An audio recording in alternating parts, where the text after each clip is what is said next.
En la historia de nuestro continente se puede entrar por muchas puertas y así conocer la vida pasada y presente de sus pueblos. Hoy, The History Channel nos hace una propuesta diferente. Entrar por una puerta no menos importante, la puerta de la cocina. Así podremos conocer algunas de las muchas historias que identifican a nuestra tierra, a nuestra gente. Soy Luigi Aicardi para The History Channel.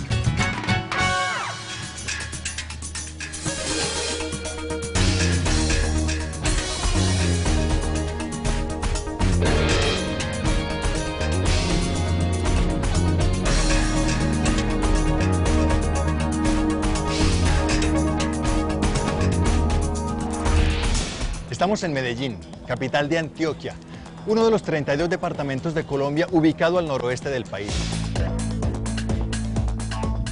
Por su número de habitantes y por su economía, se ubica como la segunda ciudad de Colombia. Rodeada por montañas que le dan un clima privilegiado todo el año, Medellín se ha ganado fama como la ciudad de la eterna primavera.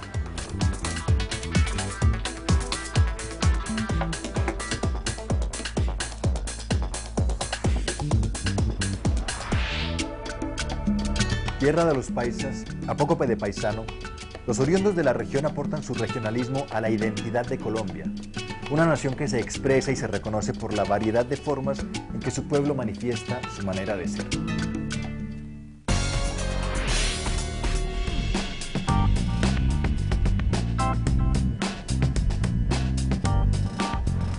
La bandeja paisa también es conocida como bandeja montañera o bandeja de arriero. Y por haberse extendido su consumo por toda Colombia, se le reconoce como protagonista de la gastronomía nacional. Hola, buenas. Necesito, por favor, plátano maduro y aguacate también.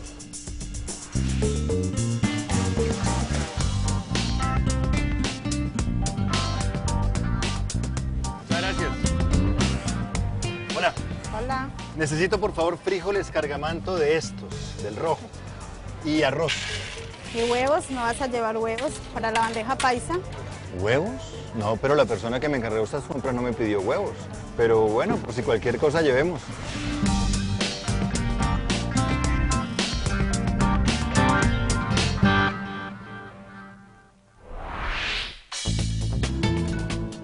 Este pequeño valle de la cordillera central colombiana a lo largo de la historia ha tenido diferentes nombres. Cuando llegaron los españoles, pues la llamaron el Valle de San Bartolomé o Yamesí de los Aburráes, y luego ya al principio del siglo XVII se agruparon una serie de indígenas que estaban dispersos en el valle y se agruparon alrededor de un poblado, de un resguardo que se llamó San Lorenzo de Aburrá. Fuera del resguardo, blancos españoles crearon un pequeño poblado que se llamó el Sitio de Aná, y en 1675 ese sitio se erigió en villa, la Villa de la Candelaria de Medellín.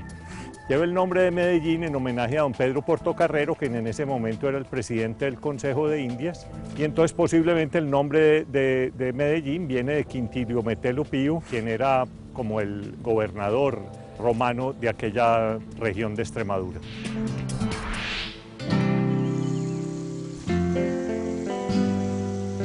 Luigi, ¿cómo estás? Bien, bienvenido, hombre. ¿Ah? Muchas gracias. Qué bueno que llegaste. ¿Conseguiste las cosas? Creo que sí. Sí, bueno, buenísimo. Vamos a cocinar.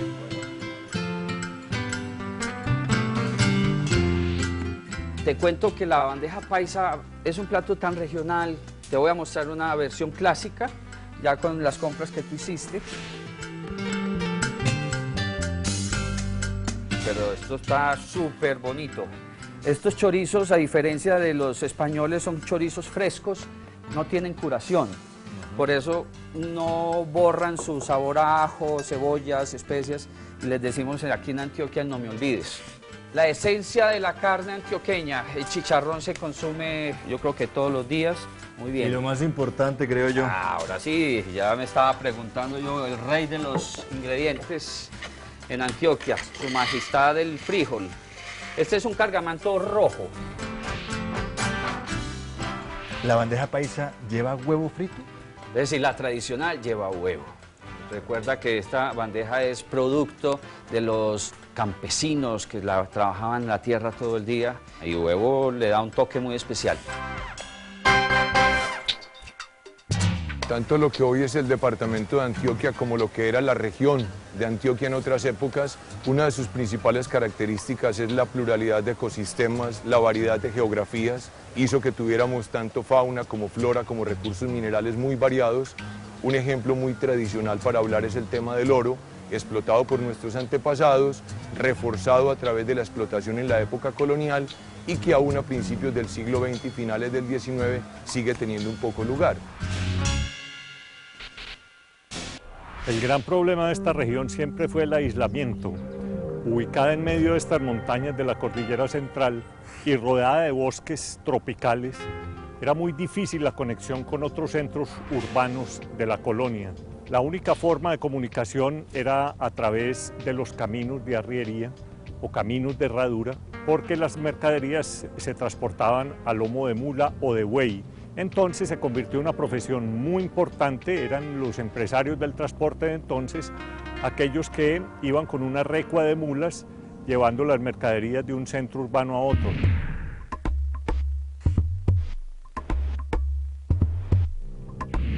Nuestros pueblos indígenas, conocidos como catíos, que aún permanecen en el territorio departamental, originalmente estuvieron ubicados en la zona occidental del departamento. Creados y llegados al mundo a través de la fuerza de Caragaví, los permitió estar en ese territorio donde aprovecharon tanto los recursos de las plantas, de los animales y de los minerales, por consiguiente desarrollaron economías asociadas a estos tres referentes. El cacique Toné fue un hábil indígena de la región de Urrao que organizó una insurrección contra la corona española en 1566 y se celebra en este lugar hacia mediados del año las fiestas en honor al cacique Toné. Entonces encontramos en toda el área de la zona de Urrao cosas como resort, hoteles, centros culturales, bibliotecas que llevan este nombre en honor al cacique Toné.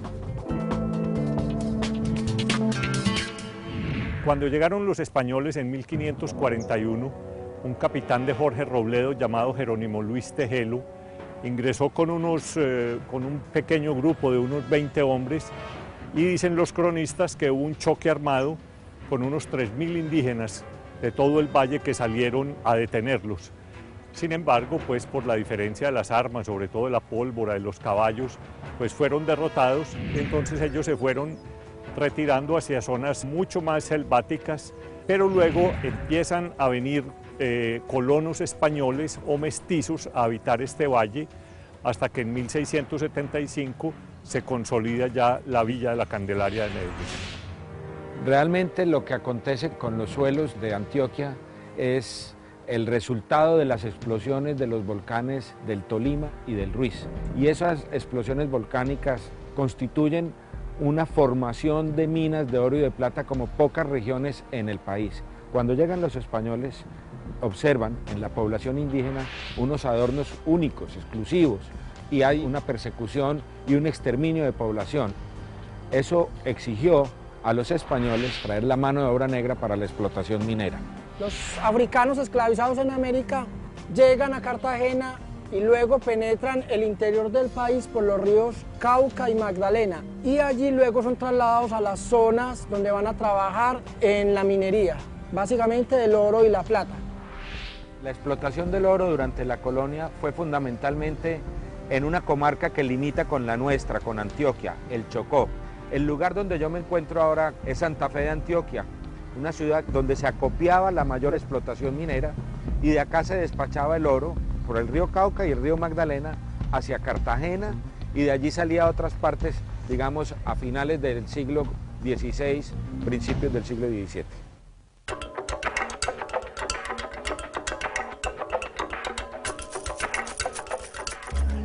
El universo de los mitos, a veces mal entendido como mitos, leyendas, cuentos, historias, forma parte como de esa memoria ancestral indígena y de conocimiento de las fuerzas de la naturaleza, porque la gran mayoría de esos mitos, de esas leyendas, tienen que ver con el monte, con las aguas, con las zonas donde están los minerales, las montañas. Es una historia muy estrecha frente a fuerzas de la naturaleza. El Moán, la Mojana, el Moján es una referencia para toda América Latina, no es una cosa específica de Antioquia indudablemente, pero está asociado también con un ser antropofágico, amarrado realmente con el tema de la sangre de los niños y las doncellas.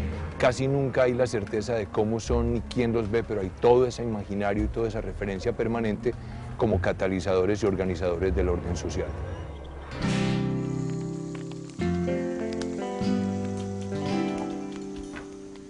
Listo, Federico. Ok, Luigi. Ayúdame aquí a cortar un poco los tomates para hacer el hogao. Tú sabes que la cocina antioqueña, antes de que naciéramos nosotros, giraba alrededor del frijol y del maíz. ¿Y qué pasó cuando llegaron los españoles? Pues Luigi, los españoles lastimosamente no vinieron desde el principio con todas esas maravillas de su gastronomía, pues una paella, un gazpacho y estas cosas, pero sí vinieron afortunadamente con los chorizos y las morcillas, y entre estas cosas yo creo que el hogao que estamos haciendo se volvió, pues yo diría que una de las cosas importantes para nosotros, porque es un acompañante para cualquier ocasión.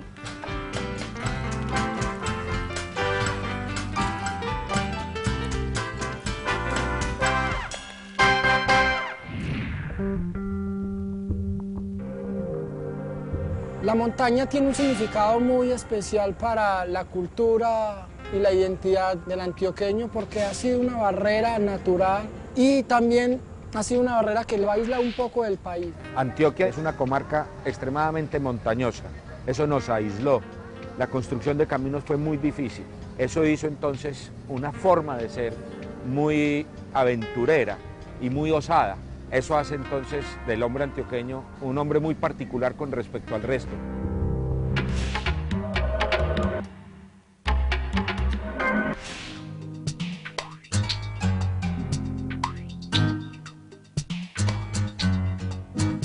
Don Oscar, ¿cómo está? ¿Qué es un silletero? Un silletero somos los campesinos que cultivamos las flores y por la fecha de 7 de agosto bajamos a Medellín al desfile y nos acompañan las danzas, las comparsas.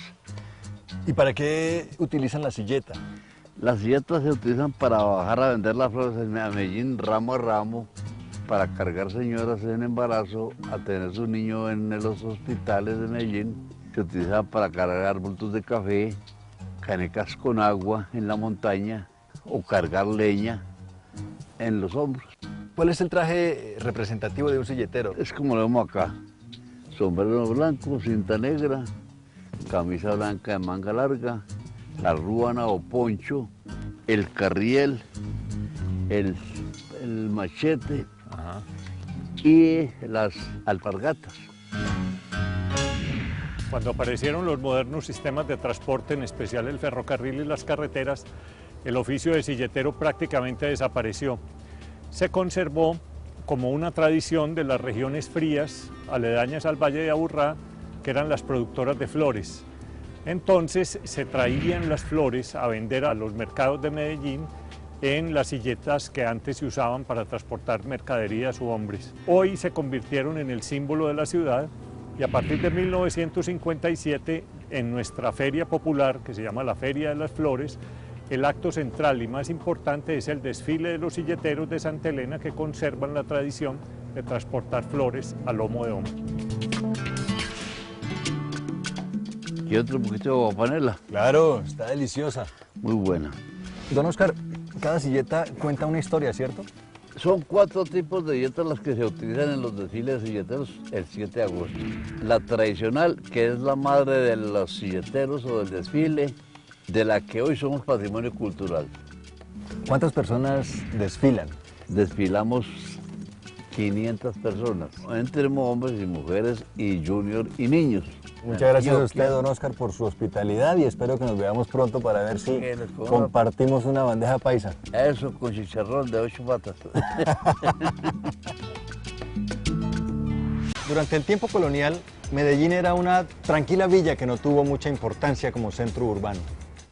En 1717 la monarquía española crea unos nuevos virreinatos, entre ellos el Virreinato de la Nueva Granada. Con eso se pretende tener una cercanía mayor entre el gobierno de la monarquía con sus súbditos de América.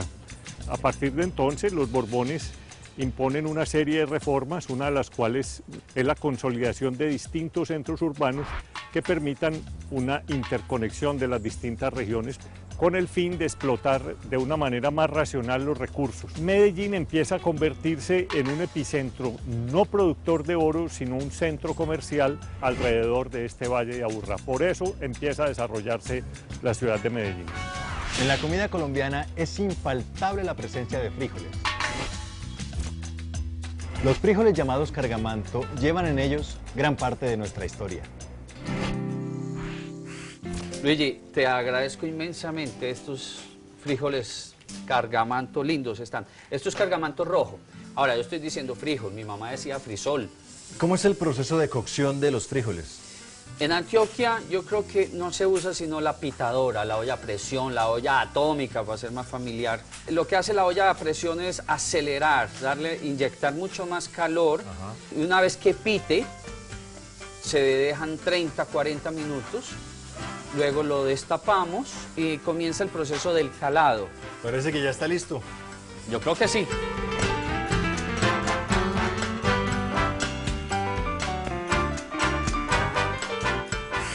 La importancia de los frijoles en la gastronomía y en la cocina antioqueña es única. Los especialistas aseguran 47 variedades de frijol: sangre toro, petaca, pinche, cargamanto, liborino. Se calan de diferentes formas. El verbo calar es un proceso culinario también muy nuestro. El frijol es para el antioqueño un ícono de su gastronomía y es cocina de origen indígena. Entonces lo que vamos a hacer para el calado es un proceso de licuado y es aquí donde la gastronomía antioqueña empieza a cambiar un poquito.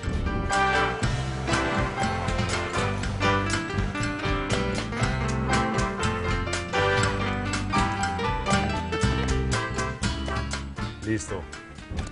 Aquí los ponemos a calar. El calado es una cocción lenta, se evapora. El ají picante me imagino que también se usa para sazonar. Y el ají es excelente para sazonar, pero en este caso lo usamos para acompañar. Usualmente hacemos dos ajíes, uno suave y uno fuerte. Le añadimos un poco de sal y dejémoslo 10-15 minuticos más, eso es suficiente.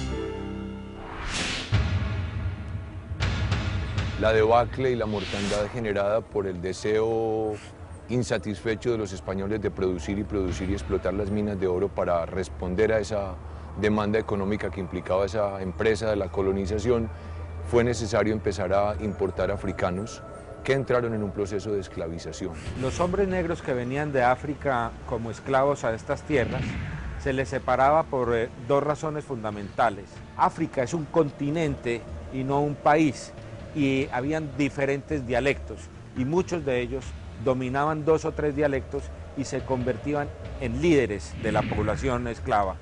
Los españoles buscaban suprimir ese liderazgo. Y hay otra cosa a tener en cuenta: esa mano negra que vino acá fue para sustituir la debilidad de la mano indígena en los trabajos duros, fuertes de la minería. Había que explotar lo más rápido posible esas minas, había que tener una producción inmediata y entonces por eso inicialmente la proporción era casi de 80% hombres y 20 mujeres. Sin embargo, luego con las dificultades de traer esclavos desde África, pues empezaron a preferirse las mujeres y entonces empezó a consolidarse en distintas zonas, sobre todo en las zonas mineras, una población negra, afrodescendiente. En Medellín, en este momento, calculamos que puede existir cerca de 200.000 habitantes de raza negra. Cualquier otro referente religioso que no fuese el católico, apostólico y romano representaba amenazas permanentes para el proyecto de colonización y de conquista de América y de Colombia. Tanto lo que ellos vieron en América, que no correspondía con el modelo judeocristiano, fue producto de procesos muy intensos, violentísimos de evangelización y de cristianización, y el bautismo aparece como esa clave a través de la cual, de una manera muy simbólica, se dejaba la vida religiosa pasada de los indígenas, su mundo religioso y su cosmogonía, y entraban supuestamente al mundo católico, apostólico y romano. El padre Claver fue alumno del padre Sandoval y es una figura muy importante en la historia de la esclavitud americana porque no solamente fue el esclavo de los esclavos, sino que también hizo una cosa que muy poca gente había hecho realmente por los esclavos, y era quererlos.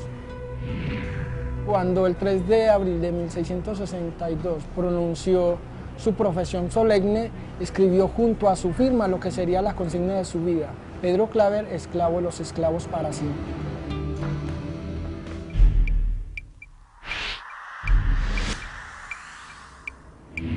Los pueblos africanos que llegaron a estas tierras nunca olvidaron sus manifestaciones religiosas y fue imposible para los españoles suprimirlas.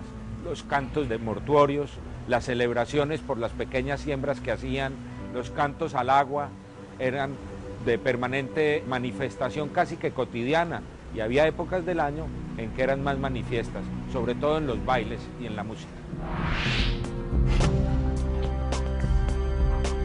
El cultivo de la caña requiere mucho cuidado, mano de obra calificada, por decirlo de alguna manera. Es un trabajo también muy pesado. Ese trabajo no lo hacían los indígenas ni los españoles. ¿Qué vienen a hacer esos esclavos a América? Básicamente a trabajar en los lugares donde se siembra la caña. Colón trae los primeros gajos de caña y se cultiva en toda la América tropical. Ese trabajo es absolutamente duro, requiere una fortaleza y una vitalidad extraordinaria. Y hay una cosa muy interesante acá, que de la caña de azúcar sale un producto que nos identifica mucho como país y como nación, que es la panela.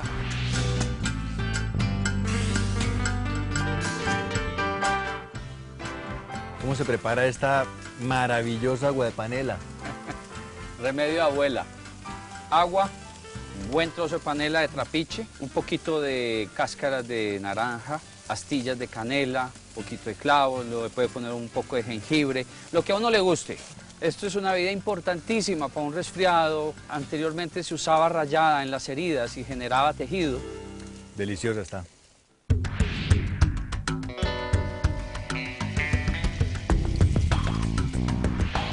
La panela es un proceso artesanal. Se empieza con la recolección de la caña en los cultivos.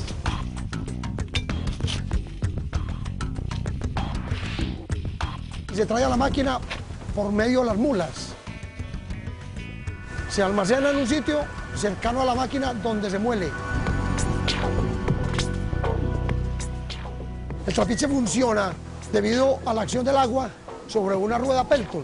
Está conectada a la masa de la máquina y empieza el movimiento y ya tritura la caña. El guarapo pasa a unas pailas donde se concentra.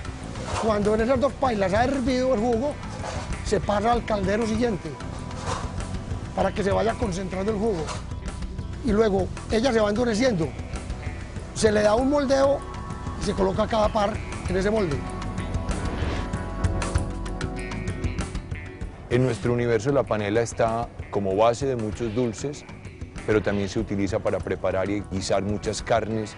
En muchas oportunidades a la masa de las empanadas y de las arepas se le raya un poco de panela para que agarre color. Es decir, tiene múltiples usos y representa valores muy, diríamos, muy de la gente antioqueña. La noche del 7 de diciembre, la noche de las luces, el centro de la ciudad se engalana con el desfile que en medio de disfraces, cánticos y comparsas evoca los mitos y leyendas de toda la comarca. La Madremonte, el cura sin cabeza, la Dama Verde, el Sombrerón, la Llorona y muchos más.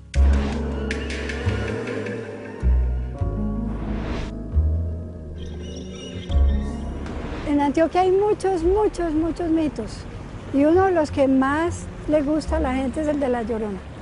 Era una muchacha joven, hermosísima, tenía fama de que era la más hermosa de su pueblo y era muy coqueta.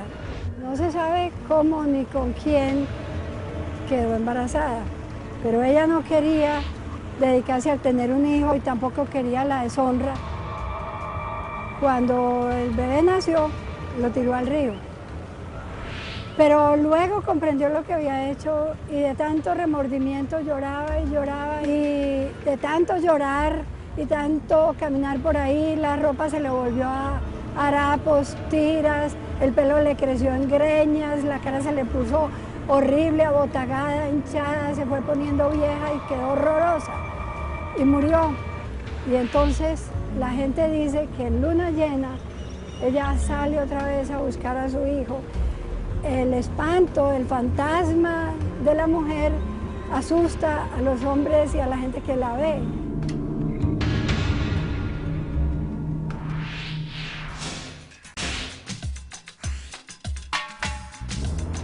En toda Colombia, tanto en las zonas rurales como urbanas, se encuentra la denominada medicina tradicional, practicada por curanderos indígenas y chamanes.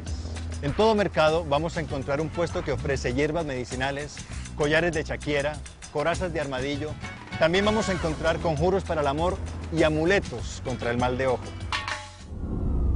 Hacia principios del siglo XIX se dan tres hechos muy importantes. Uno, que es una reforma educativa, la revolución de los comuneros que empieza en Socorro, Santander, y la expedición botánica con el sabio Celestino Mutis.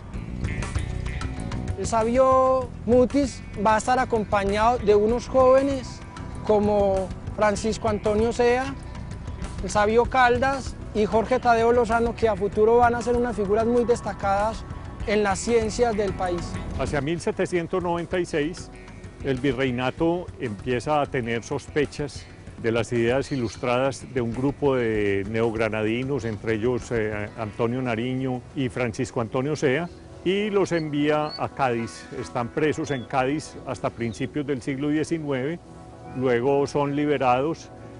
Sea se conecta con los grupos ilustrados de España al punto de que llega a ser director del Jardín Botánico de Madrid.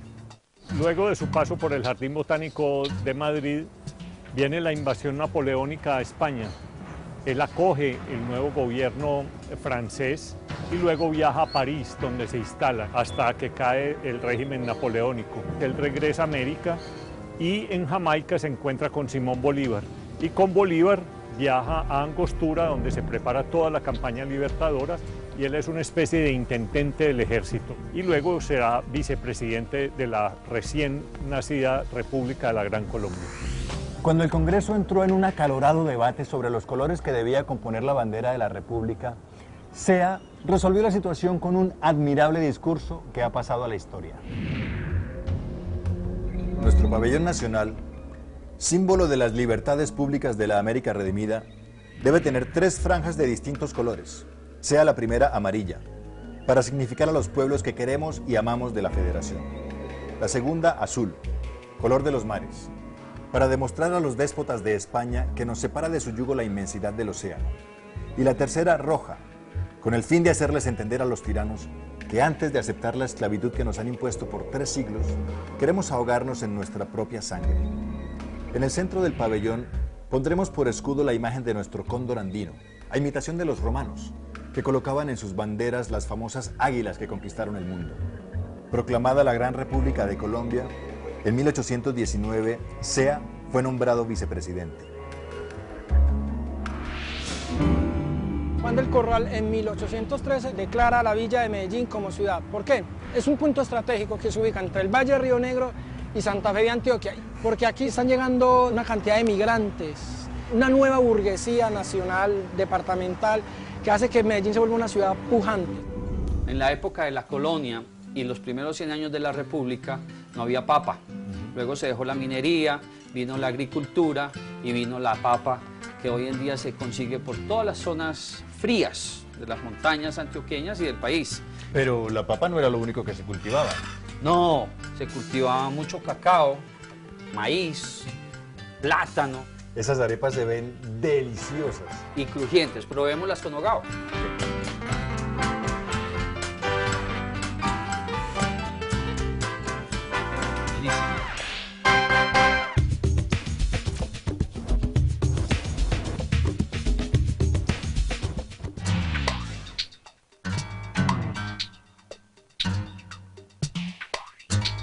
El Jardín Botánico comienza más o menos hacia finales del siglo XIX. En los terrenos donde hoy nos encontramos, esta era una finca llamada El Edén.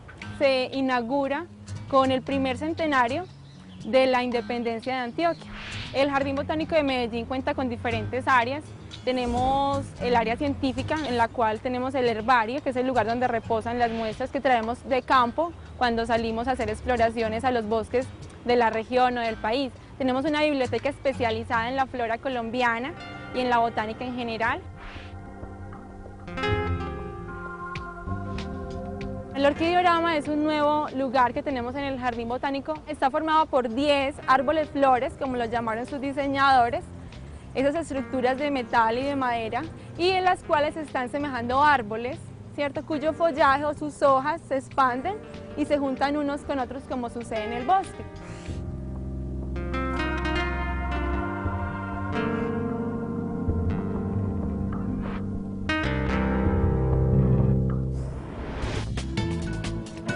Pedro Justo Berrío es una figura muy importante en la historia de la ciudad, porque es el quien trae la banca, el comercio, la futura infraestructura de la ciudad.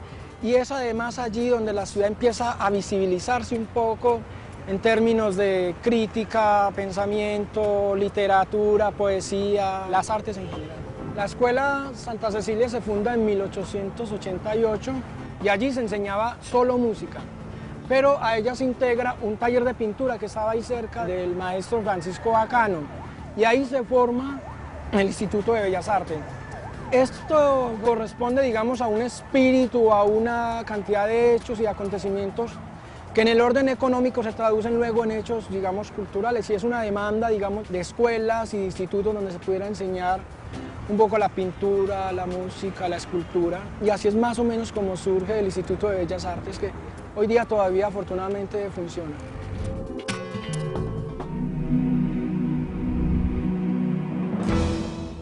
La ciudad en la que nació Fernando Botero era un pueblo de alrededor de 125.000 habitantes. Esto es importante porque esa Medellín pueblerina, esa Medellín provinciana, va a reconocerse posteriormente en toda su pintura.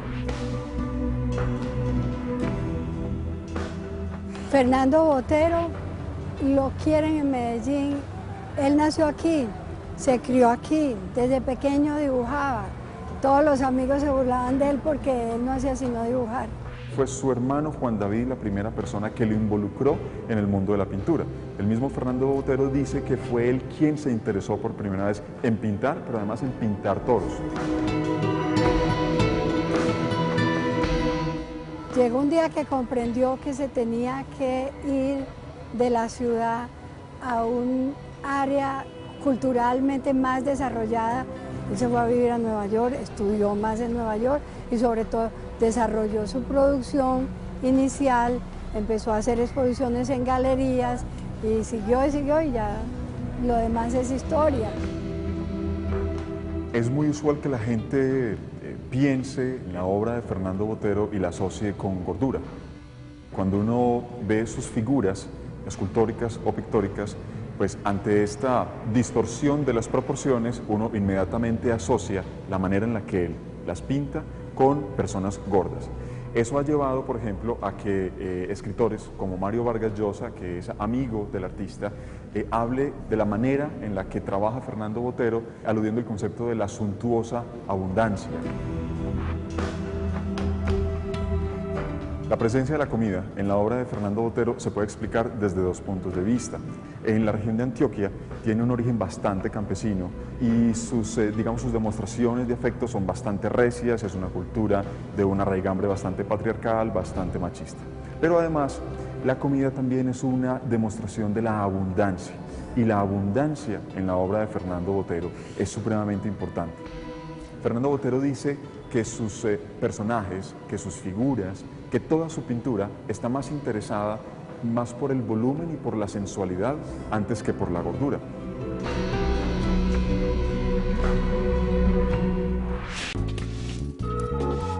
A partir de la independencia de la corona española, llegan a Antioquia profesionales europeos de todos los ramos, especialmente técnicos en minería. La influencia europea se hace sentir y se incorporan nuevos sabores y preparaciones a la cocina antioqueña. La cantidad de frutas que tiene nuestro país es enorme, porque tenemos todos los pisos térmicos, entonces en épocas anteriores la sobremesa básica era la leche, y la leche le iba muy bien un dulce, bien sea panela o mermeladas, y en las épocas de Navidad las conservas siempre han sido acompañantes de las harinas y los fritos. En esta zona del mundo, que no hay estaciones y que todo el año es parejo, con la misma temperatura, hay abundancia de frutas y de cosechas. Nosotros no teníamos cómo aprovecharlas, se desperdiciaban en su gran mayoría. Fueron las señoras europeas en las épocas anteriores que nos enseñaron este trabajo de conservarlas, aunque anteriormente se hacía con panela, ya hoy en día se hace con azúcar refinada. Ha sido muy útil para la gastronomía y para la repostería de esta zona y de Colombia en general el aprender estas técnicas de conservación.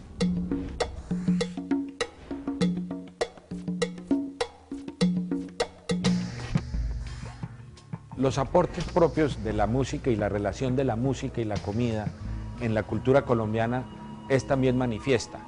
Los españoles pretendieron en un principio conquistar a los nativos con las músicas propias del siglo XVI, pero la fusión, el mestizaje de negros, indígenas y españoles fue generando sones propios y fue muy determinante el África con las músicas caribeñas, pero lo que vemos ya en la zona andina es la influencia de un clima y de unas músicas completamente diferentes, ya no con alegría, ya no con el ají, con el azúcar propio del Caribe, sino melodías más tristes, el torbellino, la guabina.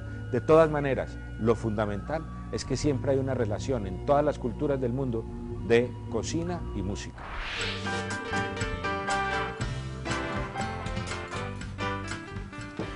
Federico, ¿cuál es la diferencia entre calar frutas y calar los frijoles? Calar es confitar, es con una cocción lenta. La idea es que el azúcar, en este caso, penetre la fruta y le haga una cocción pareja, sin destruirla. Estos tomates son muy delicados y es mejor conservarlos en este almíbar.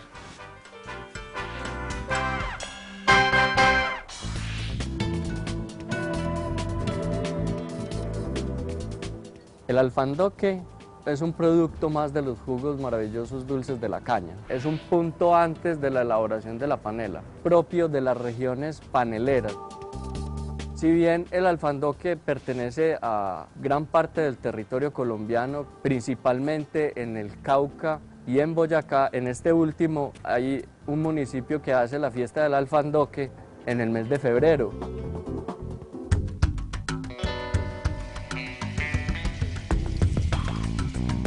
Las artesanías de Antioquia ofrecen una diversidad asombrosa, ya que cada región aporta sus materiales, sus gustos y valores que se fueron construyendo en la historia de todos los días y que fueron transmitidos de generación en generación. En el Parque de Bolívar, aquí en Medellín, se realiza el primer sábado de cada mes el Mercado de San Alejo, que consiste en la exposición y venta de artesanías, plantas y comestibles. Participan más de 450 artesanos de Medellín y de otras regiones de Colombia.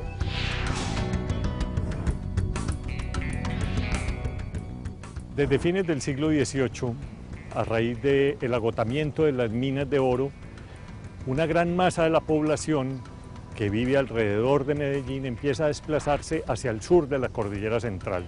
Y a partir de 1870, un cultivo viene a revolucionar por completo, que es el cultivo del café. Y esos excedentes económicos, tanto del café como del oro, van a permitir la industrialización de Medellín. Yo creo que una cosa importante es el paso entre el siglo XIX y el siglo XX para juntar las economías que generaron algunos recursos y acumulación de capitales a finales del XIX con la proyección que generó la revolución industrial. Y Medellín fue como una cuna de todo ese proyecto industrial muy amarrado a la consolidación de industrias textileras que de una u otra manera generaron primero aparición, por ejemplo, en la ciudad de barrios, de obreros de todo este movimiento industrial que ahora eventualmente son municipios aledaños a la ciudad. El desarrollo fabril de Medellín y el Valle de Aburrá durante los años 50 del siglo pasado obedece fundamentalmente a que las familias más adineradas de este valle enviaban a educar a sus hijos a Inglaterra, a Londres. Era el apogeo también de la industria textil en Inglaterra. Ellos se educan en la ingeniería textil y regresan a esta tierra, consolidan las primeras fábricas textiles, pero estas fábricas jalonan otro tipo de factorías, de tal manera que para mediados de ese siglo se pueden considerar en Medellín una población de 250.000 habitantes, 850 fábricas más de otros órdenes de producción.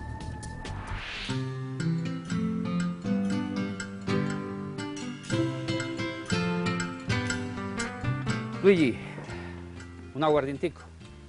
Sí, yo creo que ya es hora. Tú sabes, Luigi, en Antioquia no se puede vivir sin empanadas. La empanada yo creo que es mundial, en todos los países del mundo hay algo similar. Aquí las hacemos de masa de maíz fresco, de mazorca, y le hacemos rellenos distintos según la zona del país. En Antioquia les decimos las empanadas vaticanas, de pura papa. Esto es lo que llamamos un encurtido, se hace con cebolla larga, a veces más picante, a veces menos picante. Se han hecho escuelas, se han hecho iglesias, catedrales, barrios a punto de empanadas.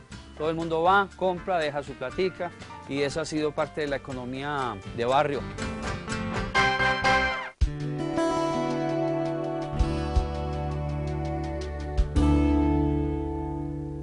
Gonzalo Mejía, sin duda alguna, que es el gran visionario de la aviación, no solo de Antioquia, sino de Colombia.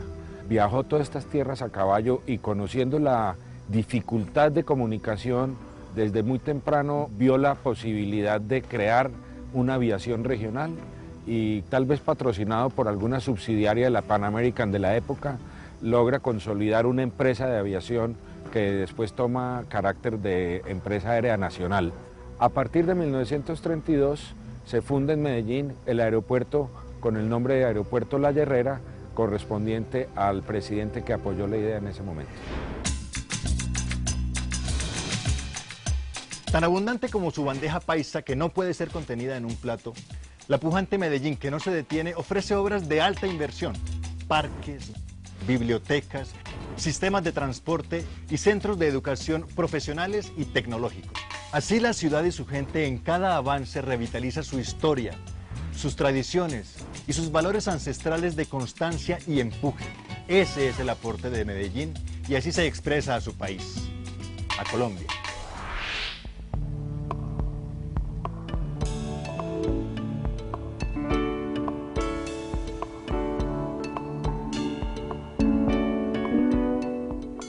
Bueno, Federico, contame, ¿qué preparaste?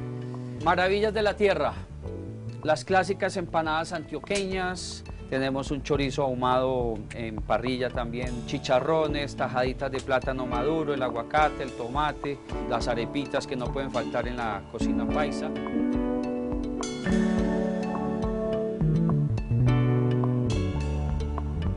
Espectacular, sí, delicioso.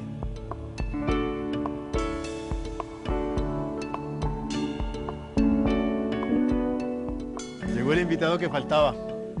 Ah, pero nada más y nada menos especial, que sí. don Oscar, bienvenido. Buenas noches, muy amable, muchas gracias. El rey de los silleteros. Gracias por la invitación. Le tenemos una sillita por acá, don Oscar. Este regalito, este ramo de flores, con mucho cariño para todos ustedes, en nombre de los silleteros de Santa Elena.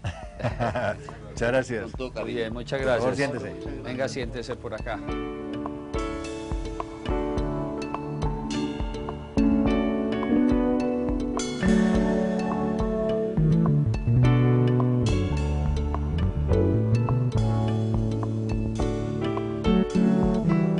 Desde el primitivo fogón hasta las estufas modernas, mucho ha cambiado la manera de hacer sabroso y reconfortante el momento de alimentarnos. La cocina es un mundo rico en interrogantes y respuestas, donde las comidas y bebidas nos llevan a las vivencias de nuestros antepasados y a las experiencias que vamos inaugurando día a día. Y aunque al sentarnos a la mesa no pensamos en estas cosas, bocado a bocado una parte de nuestra historia emerge, se reconstruye o se inventa. Al elegir, nos definimos. Al convidar, nos ofrecemos al mundo. Esto fue Historia a la Carta. Yo soy Luigi Icardi para The History Channel.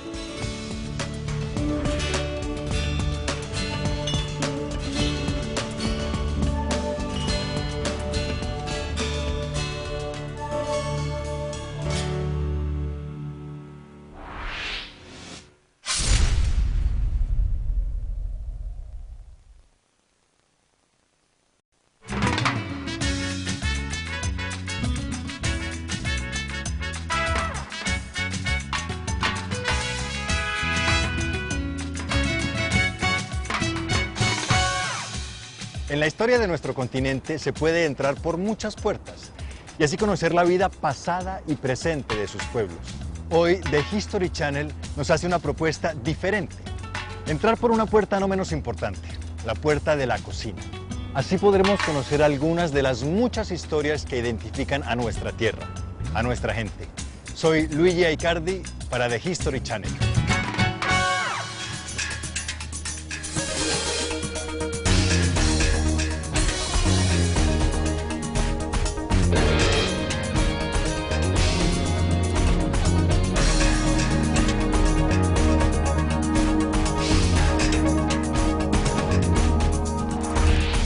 Estamos en Medellín, capital de Antioquia, uno de los 32 departamentos de Colombia ubicado al noroeste del país. Por su número de habitantes y por su economía, se ubica como la segunda ciudad de Colombia. Rodeada por montañas que le dan un clima privilegiado todo el año, Medellín se ha ganado fama como la ciudad de la eterna primavera.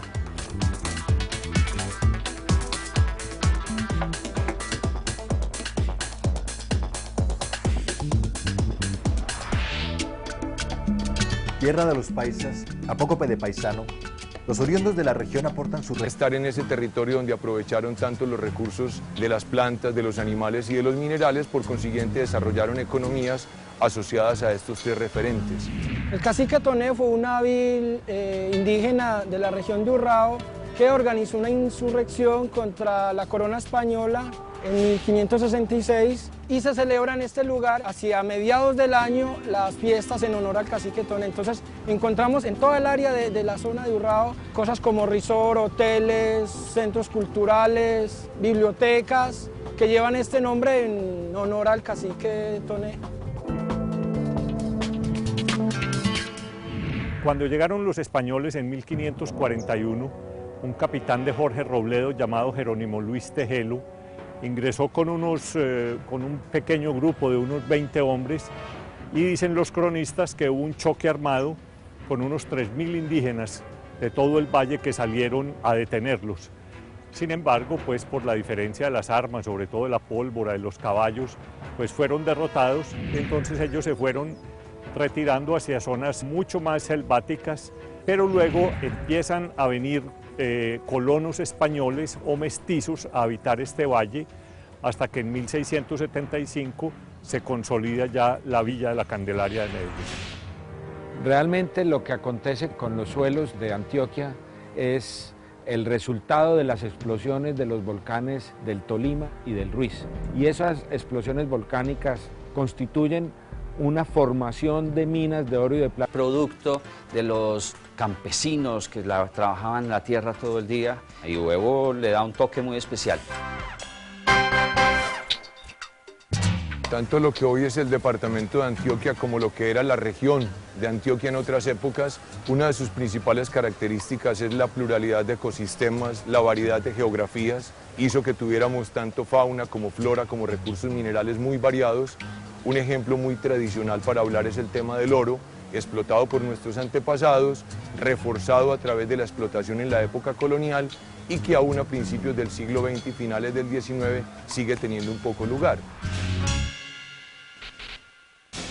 El gran problema de esta región siempre fue el aislamiento.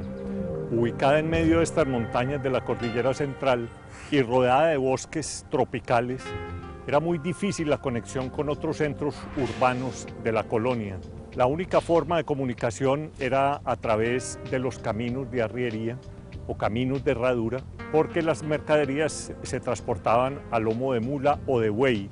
Entonces se convirtió en una profesión muy importante, eran los empresarios del transporte de entonces, aquellos que iban con una recua de mulas llevando las mercaderías de un centro urbano a otro.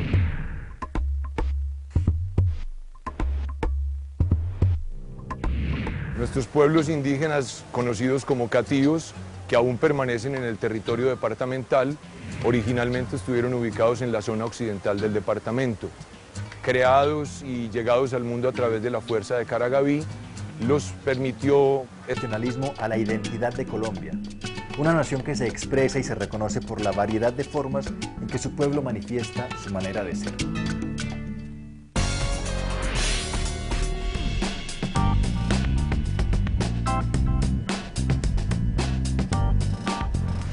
La bandeja paisa también es conocida como bandeja montañera o bandeja de arriero. Y por haberse extendido su consumo por toda Colombia, se le reconoce como protagonista de la gastronomía nacional. Hola, buenas. Necesito, por favor, plátano maduro y aguacate también.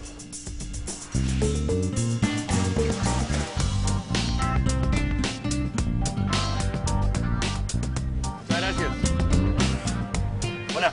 Hola. Necesito, por favor, frijoles cargamanto de estos, del rojo, y arroz. ¿Y huevos? ¿No vas a llevar huevos para la bandeja paisa? ¿Huevos? No, pero la persona que me encargó estas compras no me pidió huevos. Pero bueno, pues si cualquier cosa llevemos.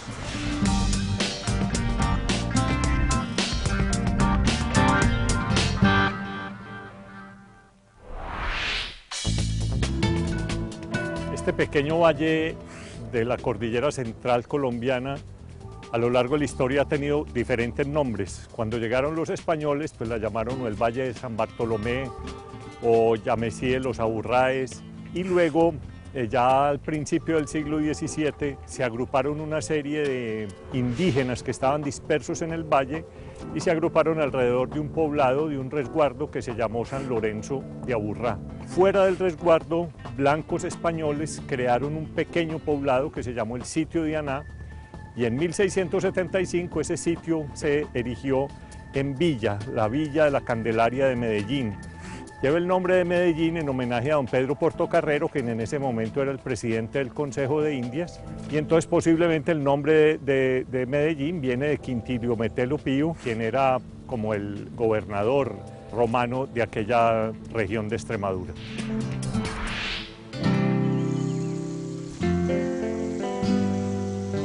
Luigi, ¿cómo estás? Bien, bienvenido, hombre. ¿Ah? Muchas gracias. Qué bueno que llegaste. ¿Conseguiste las cosas? Creo que sí. Sí, bueno, buenísimo. Vamos a cocinar.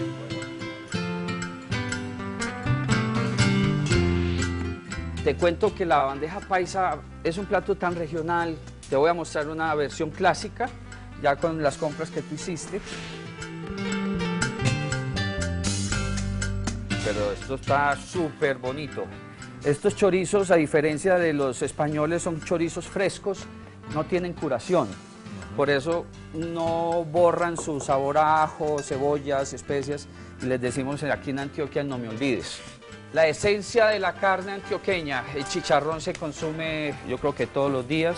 Muy bien. Y lo más importante, creo yo. Ahora sí, ya me estaba preguntando yo, el rey de los ingredientes en Antioquia, su majestad el frijol. Este es un cargamanto rojo. ¿La bandeja paisa lleva huevo frito? Es decir, la tradicional lleva huevo. Recuerda que esta bandeja es